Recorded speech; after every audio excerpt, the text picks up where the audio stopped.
Hi, everyone. Kelly here. Today I am with pianist and educator Eric Bird, and we're going to be talking about how Eric grew his jazz studio through summer camps and ensembles. I am so excited for this. Hi, Eric. Thank you for Hi, being here. hi, hi. Thanks for having me. It's very nice of you to ask me. Oh my gosh, of course. So excited about this. And as we were talking about beforehand, you have a very unique studio setup. So I want to start by just having you tell everyone a little bit about your studio because it's not the normal traditional classical studio. What makes you unique? Yeah, what I found very valuable is that I happen to be in a unique space where I just saw a need for jazz improvisation. I'm a jazz musician. I have a trio, and we've been playing for a long time. And all of us in the band have kind of formally and informally been a part of the jazz education side of it. And so I just had some unique opportunities present themselves to me about a year ago where I thought, well, if I'm going to really do what I've been ruminating about and thinking about over the last years or so, this might be a good time to really kind of, lean into that and really kind of formalize what we've been doing. So, was really excited and nervous about kind of getting started and how to even get started. What was the first steps? So, how to make this a win for not only the student, but for me as well. And so that's kind of how we got started with this idea of the jazz improvisational studio that I Yeah. launched. Well, and so you're a pianist, obviously, Yeah, that's your background, but you're working with students that are not just pianists, and I think this right. is so cool. What other instrumentation are you working with? So let's see. I have a couple of piano players. I have a vocalist. Hmm. I have a gentleman who is on flute, trying to go through a bass player. Um, yeah, so that's pretty nothing. Oh, an alto That's awesome. saxophonist. So yeah, it's pretty varied, but I've gotten better over the years at being able to explain and articulate jazz, I think. And Yeah, so I'm just doing it from a conceptual standpoint. Like these are that's different cool. concepts that you can apply. That's awesome. And it's something that, a lot of I mean, gosh, as a clarinetist, and I'm sure your flute players experience this too. So many of our teachers growing up didn't have any kind of jazz or improvisation background. So Right. filling that gap for students that are interested is so cool because by the time I always kind of joke, by the time I thought I might have been interested in jazz, like late high school, early college, at that point my ego like couldn't handle it. Like I could not go back and try to learn it something new. I've always like kicked myself for that, but at that point I was like I'm good at the clarinet. I'm going to stick with what I know and I'm not going to change it up because I That's can't hilarious. I can't That's imagine being that hilarious. bad at anything again. Like, oh my Oh gosh. no, High no, school no. Kelly was dramatic, but I think it's such a cool concept and obviously your students love it. And to kind of expand on this a little bit, you're not just doing the one-on-one lessons with students. You have a weekly ensemble that's meeting. Tell us a little bit more about that too. Yeah, that's just that's just really been it's just crazy because again, like I was thinking about, well, how do I well, let me back up. To answer really your question, I think the best thing that studios can provide is not only, education and getting students to play better and, all the stuff that goes into that, but then also where do I go to apply that? And so Yeah. I didn't want to just do you know, quarterly kind of concerts kind of thing, which I'm going to do anyway, but I didn't Yeah. want to just do that. I was Got it. thinking, how do I shorten that into something where that I'm learning something on a Tuesday night and then I can apply it this weekend. And so That's I awesome. partnered with a wonderful guy here, and the Frederick Rock School, which we're in Frederick, Maryland. They are busy Monday to Saturday, but they're Mm. completely dark on Sundays. So Sunday afternoons, we've started something called the Jazz Workshop Combo kind of thing, where I take students and I pair them into little bands, and then we play jazz repertoire on Sunday afternoons, and that's That's been so cool. like life giving. That's been great because, I mean, we've got a kid that's playing drums who's never played in a band before, Oh. and a lot of jazz programs, at least around here, they don't really start up until the spring. So now he's Mm. playing in a band. Now he's swinging eighth notes. He's never done it before, and he can't wait for Sunday. Oh, So that's awesome. it's been great. It's really been fantastic. Well, and what's so cool about this studio concept is that you have this collaborative culture so that if your students are even playing in other ensembles or they see each other at school, like there's a different Yeah, relationship now too. It's not just come to your individual lesson and see a student, right, a studio friend once at a right. recital, every couple months. You really have that community aspect, which is so cool. And it sounds like a lot of your students who are private students are also in your ensemble, correct? Yes, yes. I have a decent amount of marketing experience. What I was kind of attracted to your program in the first place because I have a good amount of marketing experience. And like in marketing, they talk about this concept of like sort of breadcrumbs. Mm, Like if you can get someone to this step, then they'll be open to the next step, and then they'll be open to another step, and then another step. And so I was just thinking, like, if I could really get my studio together, well, then once I have that, well, then what's the next thing? yeah. Recital. That was the word I couldn't think of like 28 minutes ago. Recital. I was thinking, Miss Kelly, I was thinking recital.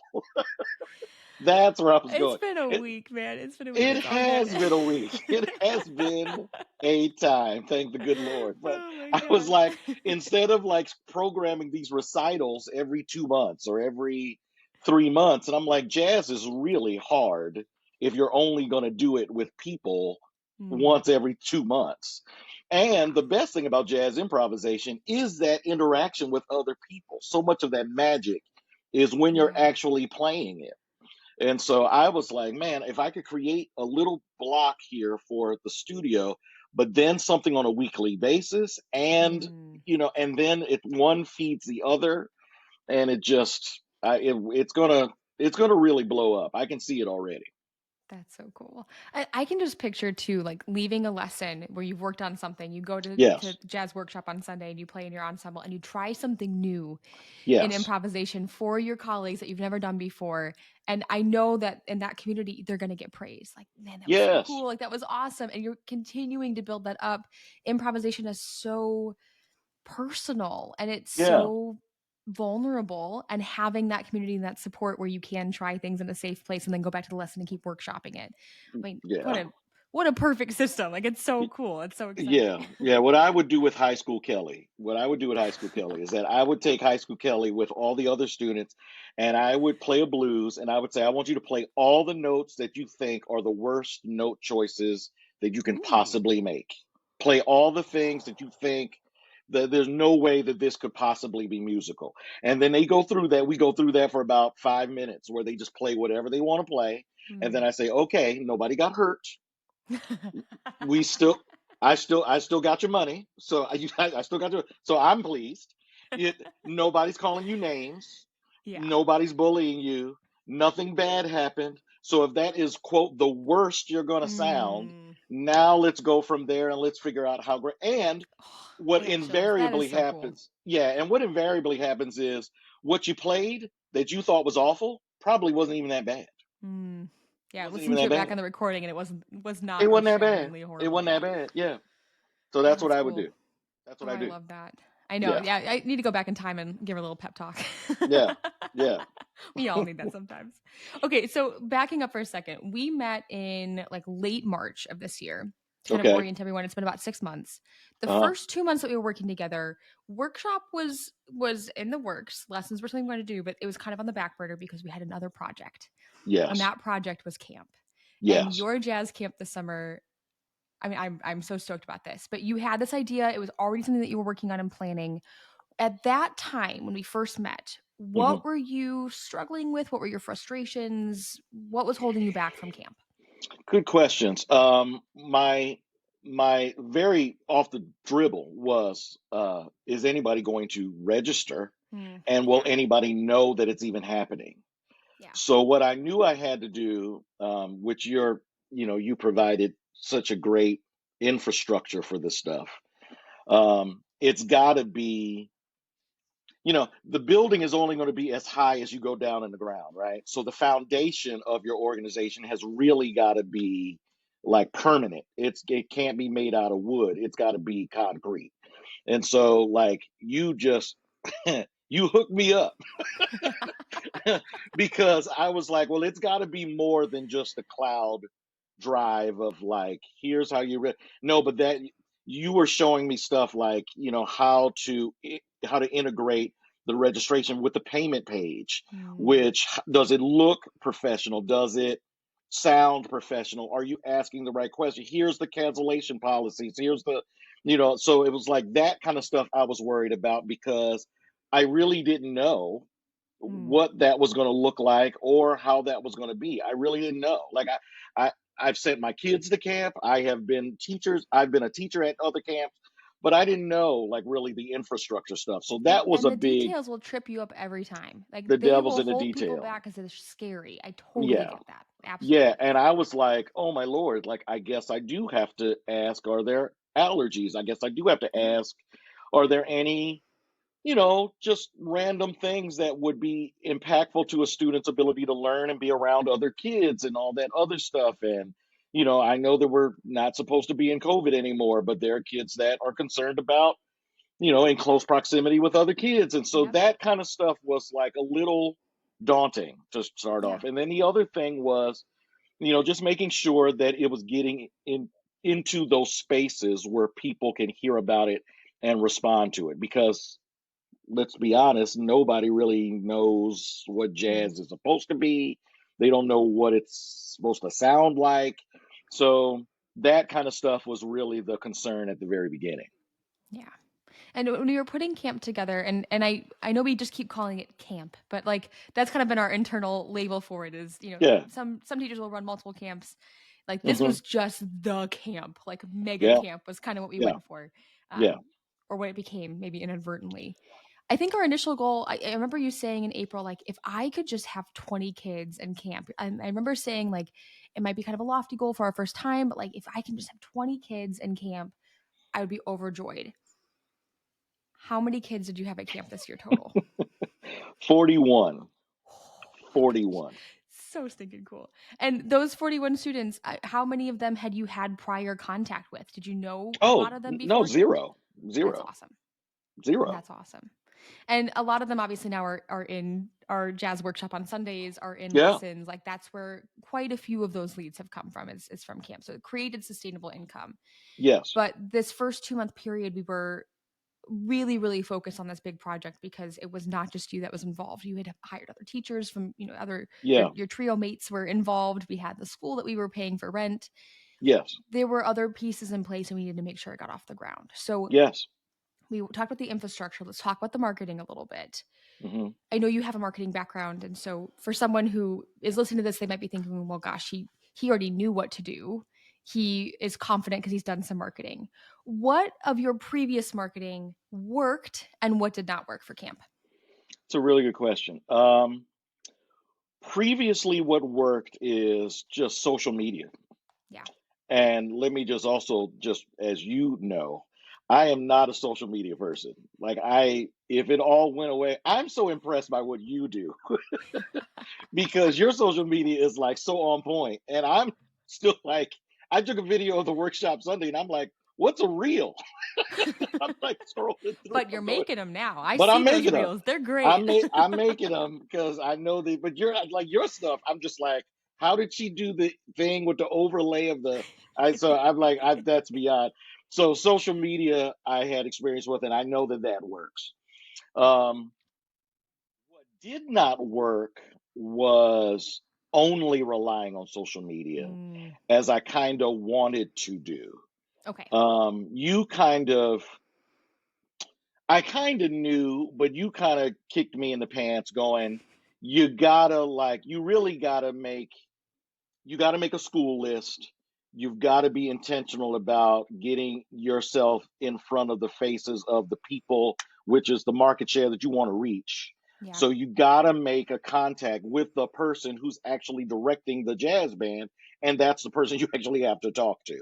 Yeah. And so I was like, yeah, that's probably true. So I did that, and that worked phenomenally well. Phenomenally well. Even the kids that ended up not registering ended up contacting me and said, if my family wasn't going to, Mm, you know, the mountains or something that week, I would be there. So let me know about the next time you do something and all that kind of awesome. stuff. And next So summer we're gonna do 2 camps because of that. yeah, that's right. We That's have right. overflow. We need more That's space. that's That's right. So awesome. so that kind of stuff really worked. But I Awesome. think of everything that was effective, you really can't beat the consistent social media stuff. Absolutely. And we altered the social media approach a little bit because a lot of your social media, again, for those that are kind of trying to picture social media as such a Yeah, broad marketing.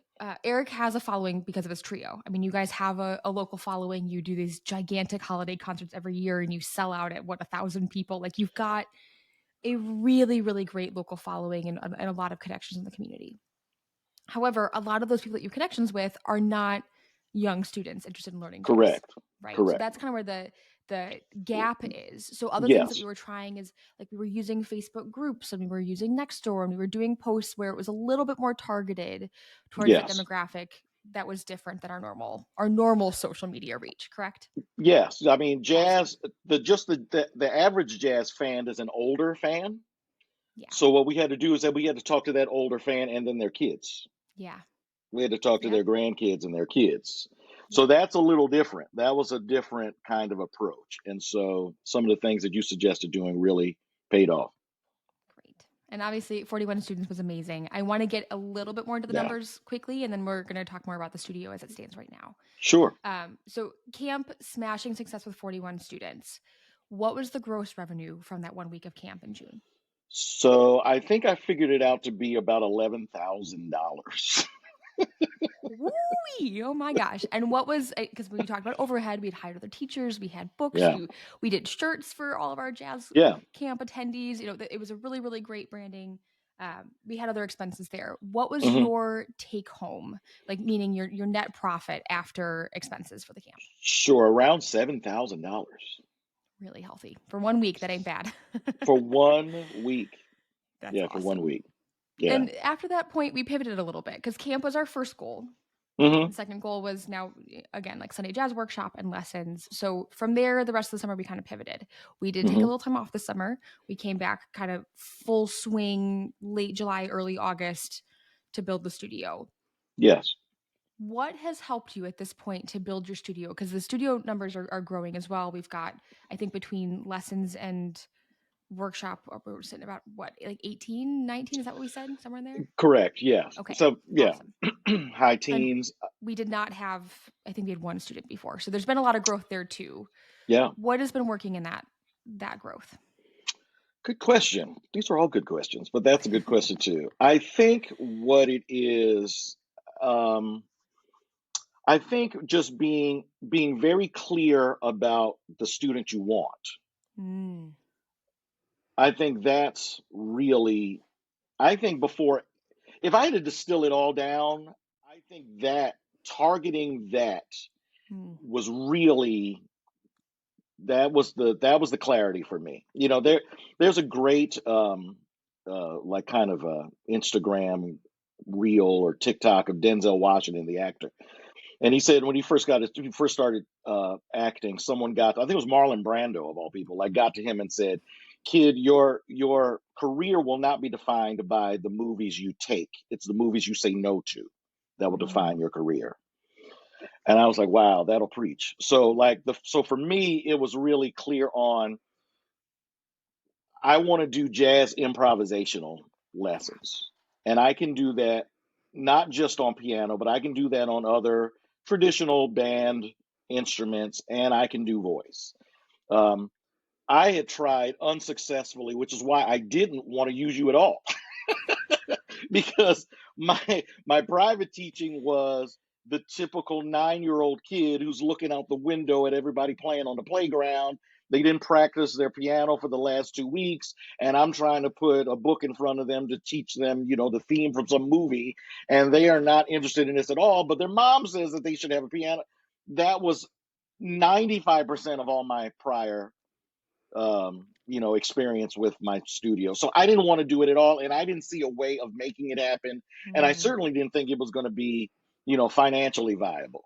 So yeah, I think, you kind of saying, I think that was maybe our first conversation, maybe, where you said, "Well, who do you want to teach? Like, don't be every person's teacher if that's not your interest." So knowing that I'm a niche kind of I'll have a niche studio, knowing that that doesn't fit everybody. I don't know why everybody wouldn't want to learn jazz high school, Kelly, but knowing that that's what you want to do. Now from there, here are the steps to get there, Yeah, because that's going to guide what you look like as you put together your marketing tools. That's going to guide where you're going to go to catch the fish. That's going to, the right bait catches the right fish. Every bait absolutely. doesn't catch every fish.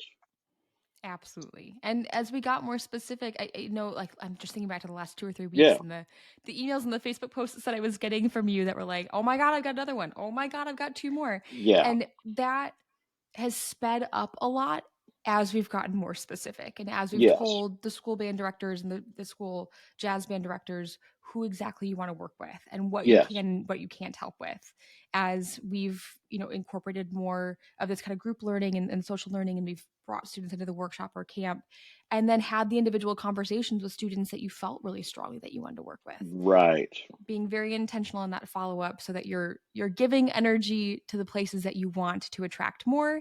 And also, it's okay if a student's not a great fit for us. You have a lot of connections. Eric also teaches at 2 universities adjunct, a lot of people in the local area. I mean, you're very well connected in your local community, especially the music community. And as a result, when that student isn't a fit, we pass them off to somebody it is a fit for, because That's there right. are teachers that want to work with that 9-year-old. There are teachers that love a student who isn't totally sure if they want to learn, and they love the challenge of bringing them in and finding what the student really clicks with Right. and problem solving that. If that's not you, that's also okay, because the student is also going to be better served with a teacher that feels the same way about Yeah. working with them. Yeah. There And were a that's couple of things that important. there were a couple of things that you had suggested. I was like, I don't know if I don't know. And then it ended up like being a bit, I don't think we've ever really talked about this, so I don't know if you want to use this or not. But like when you said you had something like 63 clarinet students, I thought to myself, okay, either this girl is lying or she has she has every Actually, I clarinetist. will correct you. My max I think was 46 or 47. It was not 63. Okay. I'm wild. I'm not that wild. That's a Okay, because lot. I was like, I didn't know there were that many clarinet players in the world. Number one, and I was like, no, no offense to the Oh, clarinet, but ouch. no offense to the clarinet. But I was like, she's got everybody in the state of in Canada or whatever. I like how's she? But like Not to the you had world the out thing yet. about you had the thing about the consultation, Yeah. and I thought a consult like really like Mm. why? But that level of just maybe a good word for it is like accountability. That level of Mm. accountability that shows the client, the potential client, number one, that you're serious about what you're doing. Number two, they have to take you seriously about what you're doing. And then that conversation is okay, this is going to be a good fit. Let's try it. Or, I don't think I'm your guy, but Yeah. I might know somebody that fits you better. Yes. Or, I might refer you to like a local music store or something where they do lessons or something. But that level of accountability to me was attractive because it was like, yeah, I'm not trying to be every person's teacher. Everybody's not Yeah. gonna dig what I'm cooking, but just those little things in the program was like, okay, that I didn't see it at first, but Mm. it actually paid off. Isn't that what, like, if I know you said earlier, if we really distill it down, at the root of every musician, we love what we do so much, and we just want other people to take us seriously Yes, when we do yes, what we love. We want to be yes, viewed as professionals. We want to be viewed yes, as, respectable people. We want our time and our effort and our energy to be respected, and we want to be compensated appropriately for the yes, thousands of hours of training and work that we've put into our craft. Like, that is what, when you go on musician social media, most of the complaints about not getting paid enough, they're not yes. respecting my time, the contract isn't, this is just disrespectful pay, exposure is a bunch of mumbo jumbo, like, that is such a frustration for all of us, and we just want to be taken seriously. And let me also lean into that more. That's our fault. Mm, That's the artist's fault. Um, One of the yeah. things that just drives me nuts about artists is that, especially on the jazz side of things, I don't know what it's like outside of the jet because that's the space I'm in. But we are absolutely our worst enemy. We almost romanticize the Mm, struggling, starving artist. We write like a that's spot whole on. movie about that.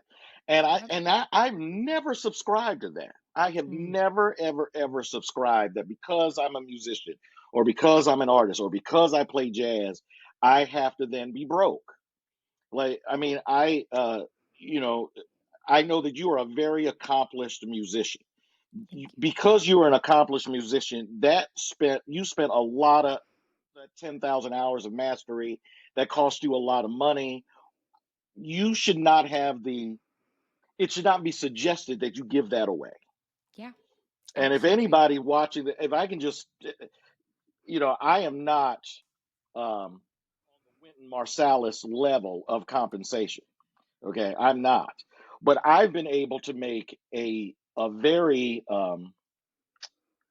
I'm trying to say it without it sounding like hubris, but I've been able to be compensated very well because I have a responsibility to the other two people in the band. We've been able to play the gigs that we want to play, and thank you, God. We can sleep indoors. We have insurance. We drive a car. We have families. All that stuff because you have to take what you do seriously. And Yeah. I think what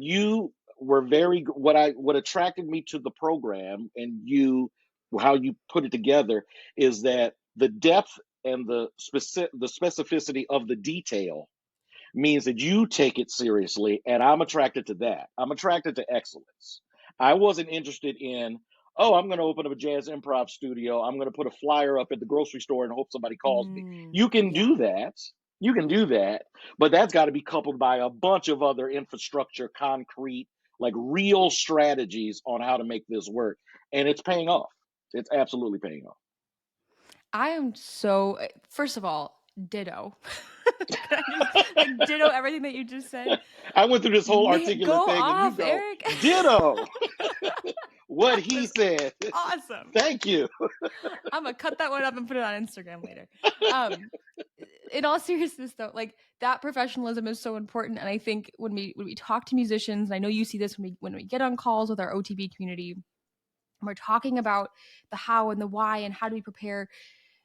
We are so prepared for our ensembles and we're so prepared for rehearsals, and then we leave that environment and we have no idea what comes next, and we're Right. completely wholly unprepared for Yeah. life after university, for life after music school.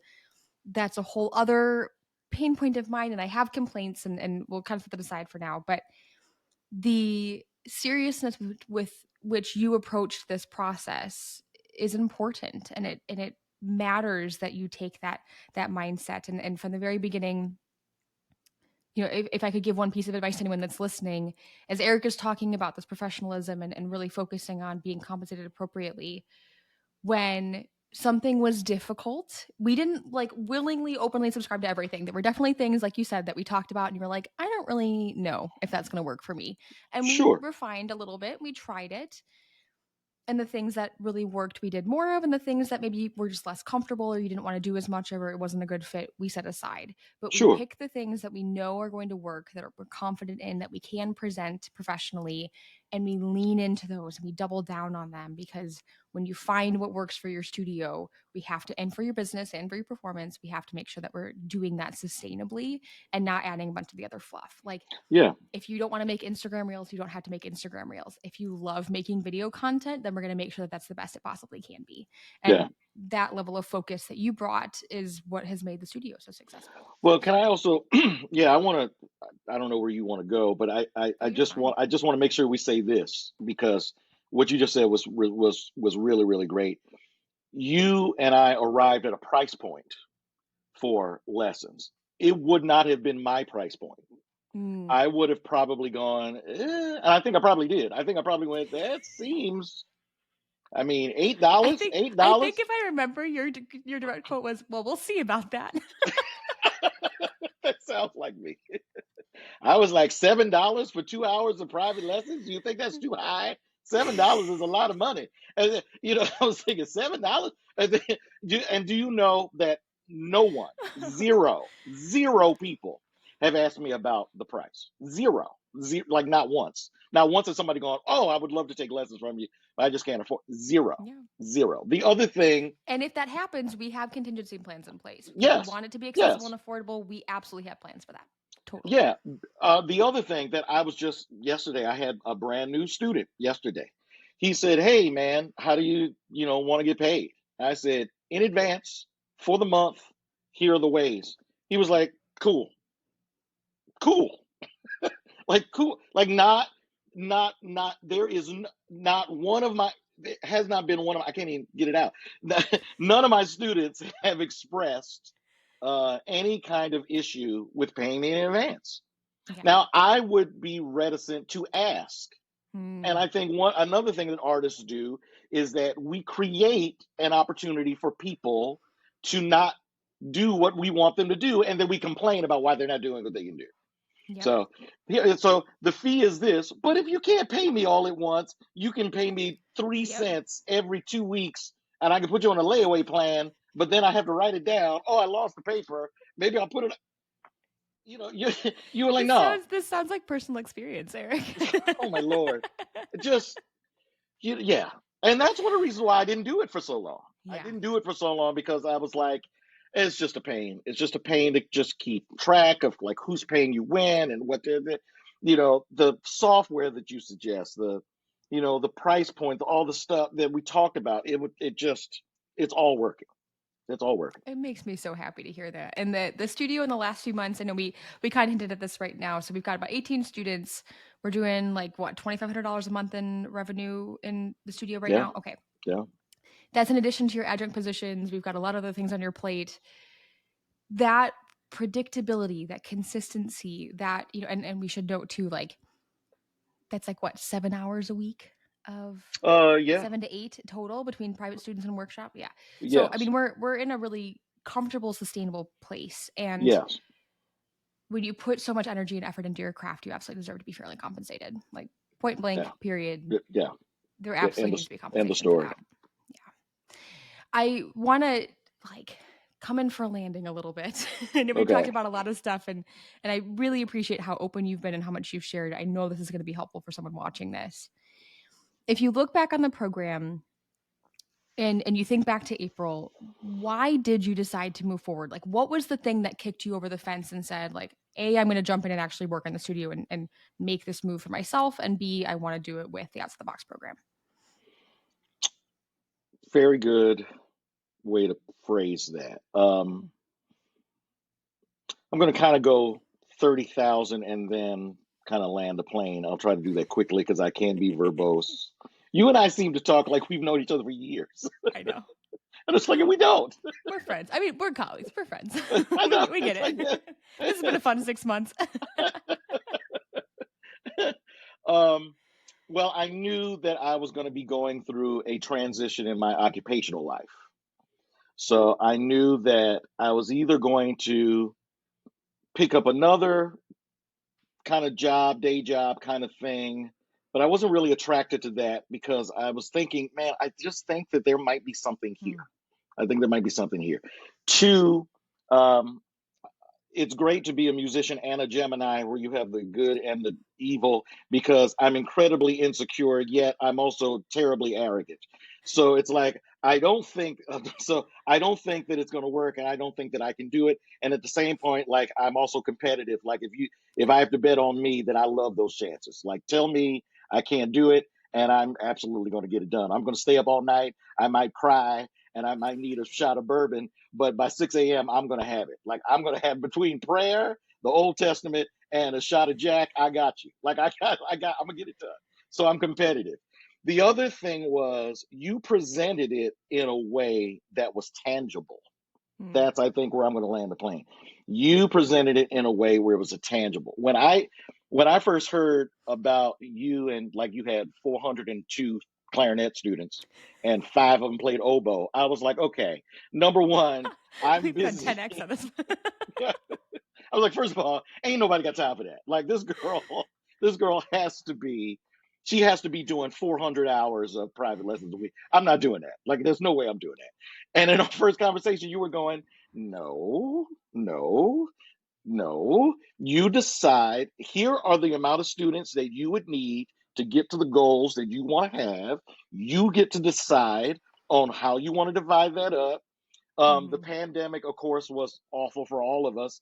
I was not interested in doing anything virtual. And yet, you were like, no, don't close yourself off to that. It doesn't have to be awful. And I have some virtual students, and it's actually been great. It's actually been completely different than I was doing before.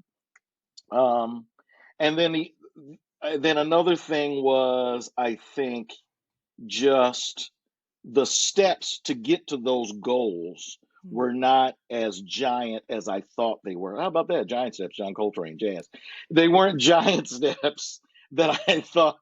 You probably won't be able to use any of this. But the point is, the point is, they weren't as huge as I thought. Oh my Lord, I'm gonna have to like knock on doors, and then I'm gonna have to get on Mm. social media, which I don't enjoy, and then I'm gonna have to do this. It was like, no, you only need X amount of people to commit to this amount of time to get you to that.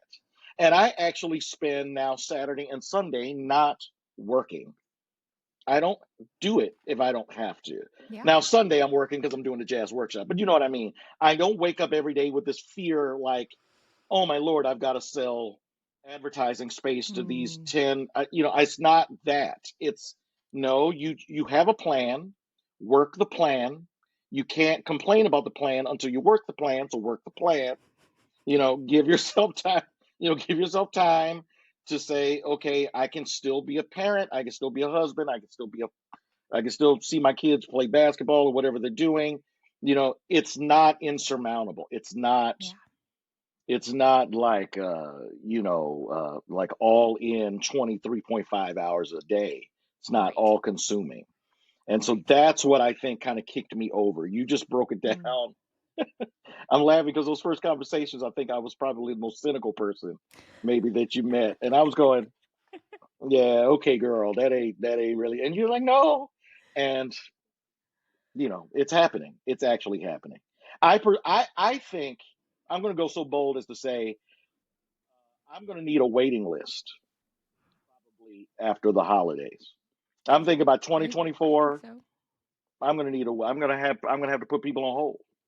Absolutely. Little old Absolutely. me. They will come back for camp in the summer, for week 2 of camp in the summer. Yeah, yeah. Yep. But I mean, you were great about that. We're going to do 2 weeks of camp in the summer. I'm going to launch an adult version of this jazz workshop thing that I'm doing for Absolutely. adults, so that way high school now adult Kelly can go. Yeah, it's not too late. It's not too late. Maybe I'll My maybe I'll ego's in there. move. I need some There you go. There you go. Come in for the I'm not weekend or missing. something. Yeah, come in for the weekend. My wife will cook something nice. Oh, God. Yeah, Now you're she's great. speaking Iceland's language too. Like a home Yeah, cooked she's meal. Oh, great. we are there. Yeah, yeah, Gold. Yeah, she's great. She's great. Oh Goldie's man. great. Look, I'm just so excited for you. And I know, we're kind of joking about the fact that we're friends and everything. This has not been an easy process. Like there have No. absolutely been moments where as in everyone's journey, sometimes we also hit rock bottom. But I want Yeah. to commend you and thank you for the fact that obviously stuck it out and you've pushed through those moments and you've been open and vulnerable and we've had those feelings and those stresses. And to Yeah. see you at this point now where we're getting regular inquiries, the studio just continues to grow. There's stable, steady revenue. We are closing in on our max capacity for the initial goals that we set, and we're looking at a waiting list so that we can make some of those transitions in the career. There are so many wonderful things happening. You absolutely are so deserving of it. It makes me so happy to see, and I'm so proud of you. And I really appreciate you sharing all of this today. I think if we can wrap up with just one last question, Mm. if someone's listening to this right now and they're trying to figure out what they want to do at the studio, and they're here because they're looking at getting some support possibly for the studio, or they're looking for some additional advice. What would you want to leave them with? What would that last piece of advice be if they're where you were back in April? If you if you're committed, failure is not possible. Mm. I think that's it. If you're committed, there's it would have to take, God forbid, another pandemic for it to shut you down, because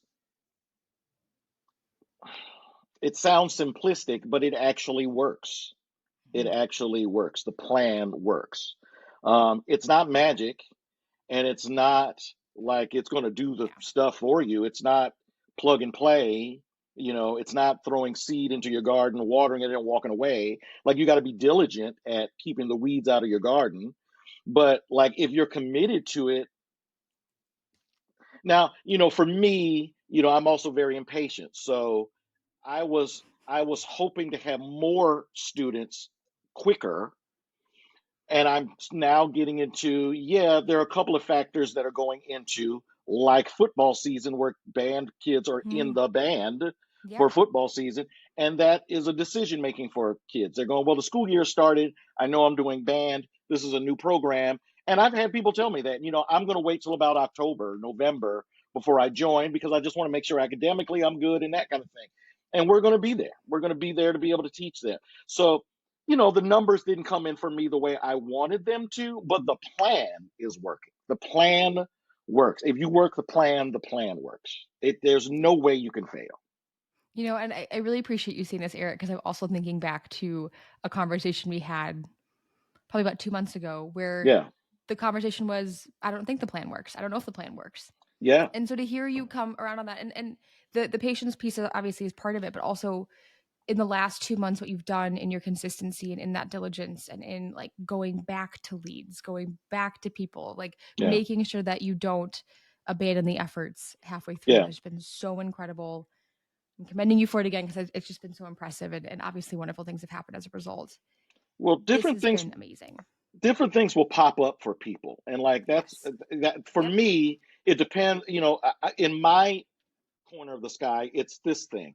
For someone else, it might be something else. It might be the time of year. It might be, what other competition might you have? Yeah. Who else is giving lessons in your area? It might be some of those things. You might have a super big music store that's your competition, that where they do lessons out of the back. So it's you will start to notice like little trends. And I'm even Mhm. starting to notice that. I'm noticing, okay, when I get to 2024 in the summertime, I'm going to have to push this promotional thing up earlier so that I can have a head start here. I might even take August off or something, because it Mm. may not even be worth doing August because of the way the school system kind of works around here. So, those little things will pop up. But the actual plan, I'm not going to say it's foolproof, but it works even for a fool like me. It works even for a fool like me. Like, it's not nothing's foolproof. You're not that good, Miss Kelly. You're not that good. You're good, but you're not that good. But the plan works. The plan works. I don't know how you got to 520 clarinet students. I don't know how you did that. By the end of this recording, it's gonna be like up to 2,500. Like, it's just growing all the time. I don't know when you I'm gonna have to sleep. clone myself to meet That's your right. expectations. The That's right. praises. I don't know when you sleep, but the plan works. The plan works. This has Oh been man. great. This has been just so much fun recapping everything we've done the last few months. Thank you for sharing and for being so open and giving so much good advice. I know it's been a journey, it's been a process, and when we're at that starting line and looking at the journey to come, hearing a realistic, very Yeah. vulnerable viewpoint on what that's been like is enormously helpful and impactful. So thank you for sharing this information. Sure. Sure. I'll plug you. Normally I say where can people find you online, but you've got the shirt on. So ericbirdtrio.com. EricBirdTrio.com. Yeah. That's the Yeah. place to find out information. You got to listen to Eric's music. He's great. I mean, phenomenal performer, great teacher. It's been a joy working EricBirdTrio.com. with you. Thank you Thank for you, Miss everything. Kelly. Thank you, Miss Kelly. Absolutely.